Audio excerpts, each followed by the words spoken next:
За несколько месяцев были завершены работы по капитальному ремонту водопроводных и канализационных сетей в рамках реализации проекта по инвестиционной программе на улицах Джонуа, Абазинская и Гулия. Оставалось лишь переключить старые водопроводные трубы к новым сетям, что и было сделано в понедельник. Назрела проблема и назрела насущность, чтобы сделать так, чтобы эти трубы были подключены в существующую городскую сеть.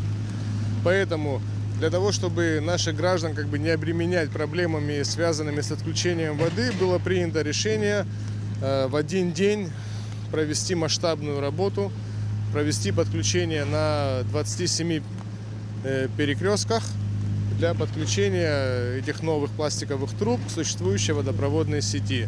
Очень надеемся на то, что погода нас не подведет, и мы сегодня сможем выполнить задуманное, и горожане тоже с большим пониманием относятся. Стараемся минимизировать все издержки и все проблемы, связанные с передвижением, но есть вещи, которых многих не избежать, поэтому мы очень надеемся на понимание людей. Чтобы рабочие смогли оперативно приступить к подключению новых труб, как известно, в магистральных трубах не должно быть воды.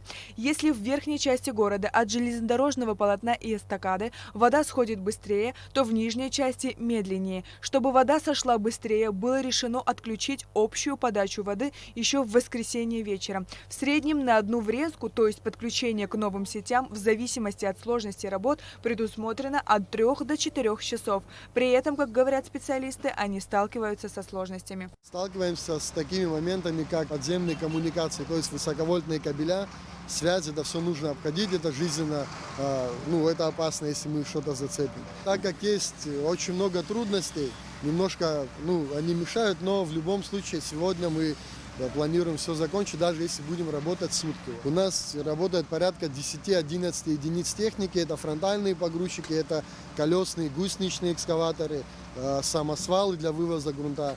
Грунт полностью меняем на всех участках, где работаем, полная замена грунта. Для проведения единовременного подключения на 27 участках сформированы 11 бригад, которые работают автономно друг от друга.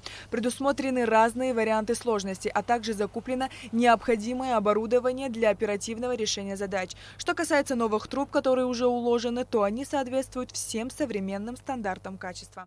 Гарантия на эти трубы, она определяется своей плотностью, вязкостью и тем, что эти трубы, они не подвержены ни коррозии, ни гниению, как допустим, железные или чугунные, трубы. И поэтому определяемый срок производителям где-то около 30 лет этих труб. Я так думаю, что при нынешнем качестве работ эти трубы будут лежать очень долго. Наш подрядчик, производящий работы по замене пластиковых труб и всех инженерных сетей, Astoria Аквасервис, достаточно качественно производит эти работы, и очень надеемся на то, что у нас не возникнет проблем, связанных с тем, что потом в дальнейшем придется как-то полностью отключать город для того, чтобы устранить какую-то небольшую неисправность, а именно можно будет как-то секторально это все отключать. И поэтому все, что на сегодняшний день задумано и ведется, все эти работы, это имеет огромнейшую перспективу в дальнейшем на будущее, что наши сети просто наконец-таки приобретут нормальный, качественный вид, и все жители будут очень довольны. На 20 перекрестках столичных улиц, в том числе Гулия, Джонуа, Дбар, Воронова, Лакоба, Когония, Басария, Абазинская, Арзенва, в понедельник проводились работы по подключению водопроводных труб к магистральным сетям. В связи с масштабными работами в Сухуми было ограничено движение общественного и личного транспорта. На сутки остановлена подача питьевой воды. Серия Кварацхеля, Алексей Баструков, Абхазское телевидение.